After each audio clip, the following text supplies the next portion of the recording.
this channel, a systematic teaching enables you to put an end to suffering and reincarnation. Please find the playlist of this series in the description. Mahayana Pure Land welcomes you. To Enlightenment 78. Amitabha's 48 Great Vows. When the bell rings, the suffering of hell beings ceases. The following is about the vow. All will be skillful in speaking the essence of all Dharma. The text of the 34th vow reads, "They will be skillful in speaking the esotericism and essence of all Dharma.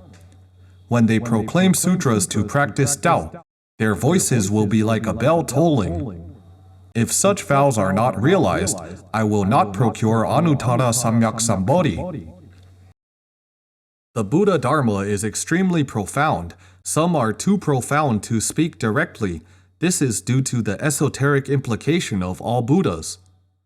Thus, the Lotus Sutra states, "Halt, halt, this Dharma does not need to be said, because it is too wondrous to deliberate." In fact, there are no secrets in Buddha Dharma. But why must some Dharma not be spoken? Because the spiritual capacity of all beings is not adequate. They would not understand if it is spoken. It is of no help to them. It is okay that they do not understand. The problem is that they may give rise to the mind of slandering. In order to not let them slander and make karma, it must not be spoken. To reveal the profound and esoteric Dharma, one must use an extremely expedient measure. It requires wisdom to let all beings gain inspiration. Therefore, Amitabha blesses all beings who are born into Sukhavati to obtain the ability of talking about the profound and esoteric principles of all dharmas. Especially the essence, the most important part, they can immediately grasp the core, not beating around the bush. Ordinary people usually speak this way and that way, beating around the bush, yet are unable to get to the point. All they talk about is the end of the twigs. In stark contrast, Bodhisattvas, when speaking Dharma, are absolutely concise yet comprehensive. Every sentence points to the core. They will let you comprehend explicitly and let you gain unusual Dharma joy due to the genuine epiphany that you gain. They practice Tao by speaking sutras. Their voices will be like a bell tolling, very resonant and righteous. It can be heard from afar, awaken people's hearts, and can bring out the goodness in them. After hearing this kind of Dharma, people will aspire to eradicate evilness and practice goodness. So the voice itself has its own merits. This is like the large bronze bells in ancient temples engraved with scriptures. Some are even engraved with the whole scripture of the Avatamsaka Sutra. You strike the bell one time, it is like striking the whole scripture of the sutra. In Buddha Dharma, it states that when a bell rings, the suffering of hell beings can be temporarily ceased. As such, temples often strike a bell. It is also equal to striking the entire scripture of the sutra to benefit all beings.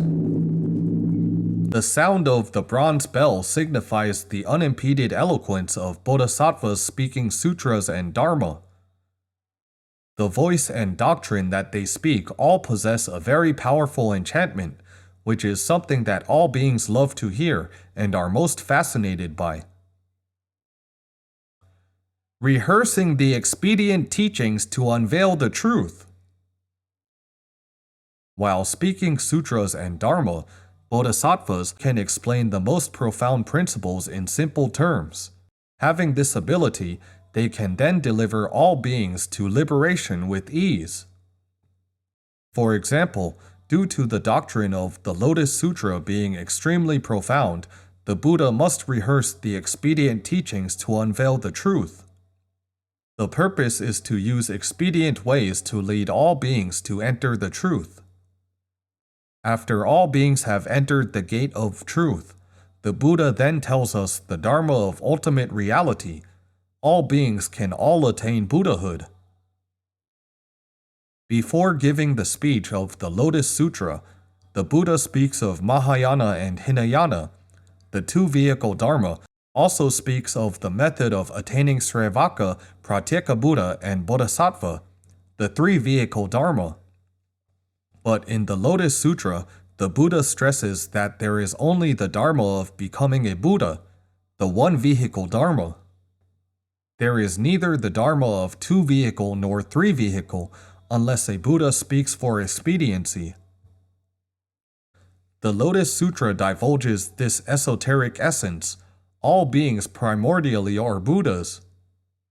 So we can all attain Buddhahood.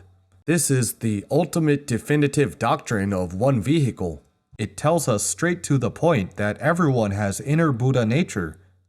As if a bright pearl is buried in a piece of very old and filthy clothing, it will appear in front of us when we open the clothes.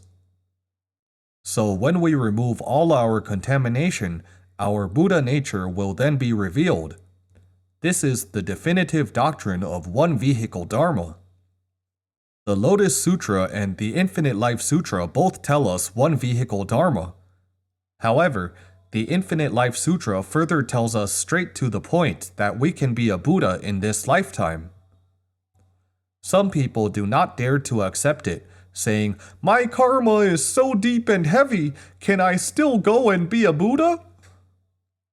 The Buddha assured you that you can become a Buddha. No matter how heavy your karma is, you can still be born and become a Buddha as long as you seek Sukhavati rebirth with faith and aspiration. What will Bodhisattvas with future return vow speak?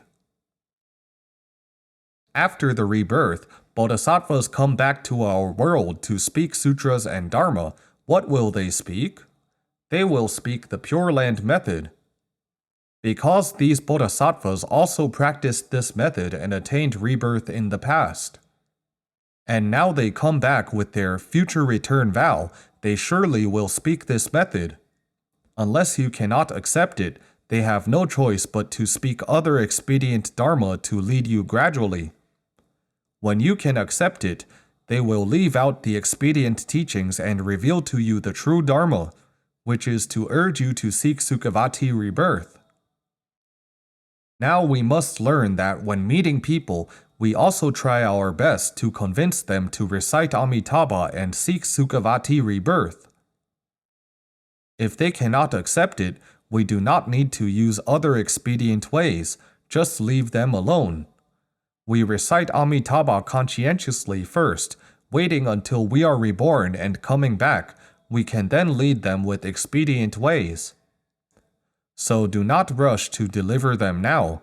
If they can accept it, great. You can talk to them more about the method. If you do not know how to explain it, you can introduce some materials to them. As for ourselves, we still recite this name of Amitabha conscientiously. This is also similar to learning from those Bodhisattvas speaking skillfully the esotericism and essence of all Dharma. Because persuading others to recite Amitabha equals to speaking the esotericism and essence of all Dharma skillfully. Thanks everyone for learning with us. Namo Amitabha!